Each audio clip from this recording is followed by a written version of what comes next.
Person-centred care is about putting the person first before anything else. So it's about considering their uniqueness and individuality in the way that you care for them by asking questions around their interests, their abilities, their background. So for example, if English is their first language. I know with Mum, she is very happy to be with the carers that she is with, and that's because they both speak Italian. Some of the things that might come up might be around making decisions about the future and about the person's care. And depending on that person's ability to make their own decisions, they may need somebody to advocate for them. Just because somebody has this disease doesn't mean that they can't participate in making these decisions and having these conversations around their own care. Dementia and the symptoms of dementia are clearly a medical condition. It's not part of normal aging. So cognition is a very complex group of functions, just as the brain is a very complex organ. And what's typical for dementia is that many of those can be affected and then usually tend to decline with the illness progressing. It's really important to have some kind of background knowledge about the different conditions in order to be able to provide adequate care for people who are living with these conditions. It's very challenging diabetes, and it's a big education curve. But not only that, I'm managing someone else's diabetes who has dementia, who is not able to tell me when she's feeling unwell. I have to be able to read it.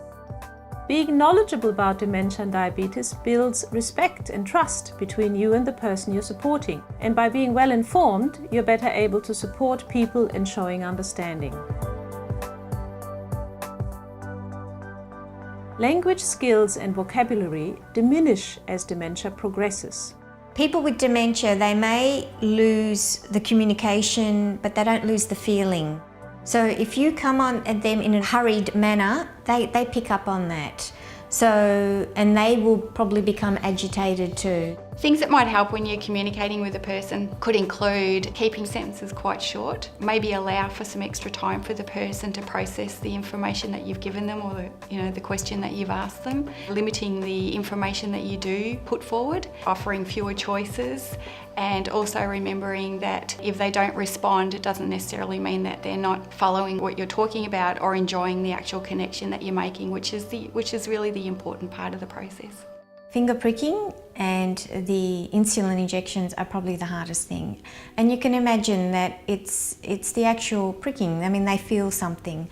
So if the person doesn't want to do it or it's becoming a struggle, I would just leave it for 5-10 minutes, half an hour if you can push it to half an hour, and then maybe approach it again. People with dementia and diabetes can be more at risk of depression and anxiety because of the many challenges of living with these conditions. So listen to the person, and if someone reports being depressed or anxious, encourage them to share those concerns and seek professional support and counselling. We have a counselling service that is available for the person with the diagnosis, for their family members and carers, and we can see people in family groups or individuals as well.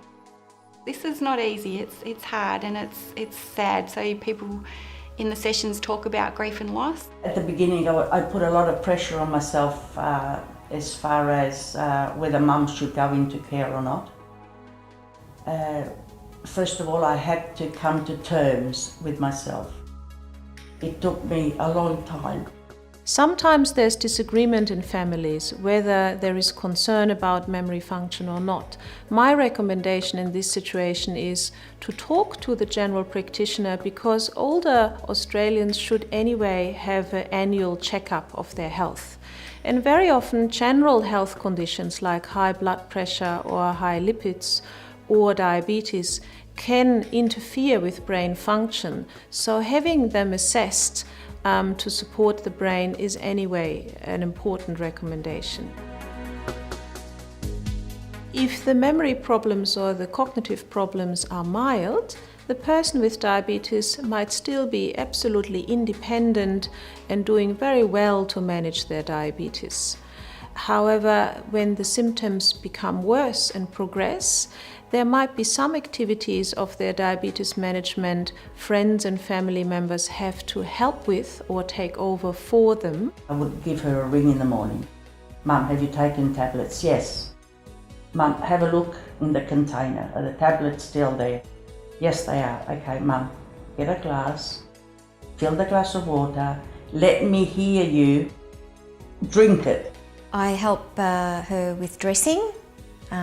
I help her like getting in and out of the car. I help her sometimes with eating.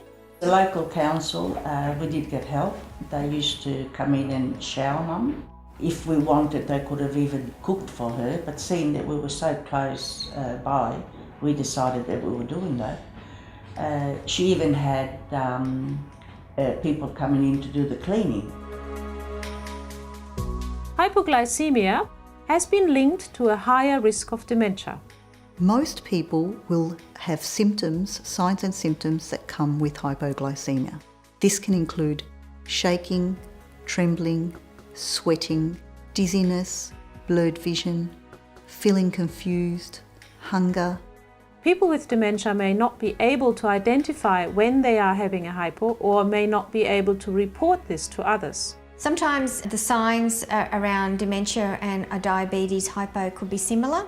If you think someone is hypoing, don't assume it's the dementia. A hypo is usually confirmed with a blood glucose meter. If a blood glucose meter is not available and you're not sure, treat it as a hypo anyway. It's much safer to treat a hypo than not to. At the other side of the spectrum is hyperglycemia.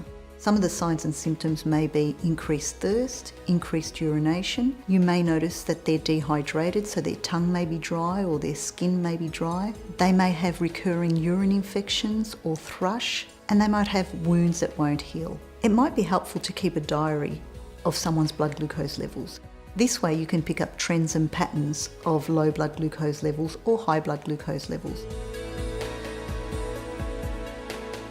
If someone with diabetes is diagnosed with dementia, their diabetes medicines and target blood glucose levels should be reviewed by a doctor because simplified medicine routines and different blood glucose targets may be appropriate. Adjustments could include trying to simplify the daily regime of administering the medicines, for example, giving them less frequently and choosing medicines which are more long-acting. They may not be eating as well as they could be or should be. So you might notice, for example, that they're skipping meals or that they've maybe even lost some weight because they're not eating regularly. I find with Mum, her eating habits have changed. She doesn't like a lot of foods that she used to like. Chewing is an issue. I have to make soft food. I tend to make what I know she's going to eat. Helpful strategy is to actually leave food around so that they can nibble as they need to, so the food itself just acts as a prompt. We would buy the food or make the food and put it in the fridge. They may not recognise that they're actually hungry, or they may have forgotten that they've just eaten. So some gentle reminders could be really helpful in letting them know that it's, you know, time to have a meal. Mum's taste buds changed and she was actually craving for sweet things, ice cream, chocolates, lollies. Because of her dementia, she didn't really realise how much sweet things she ate.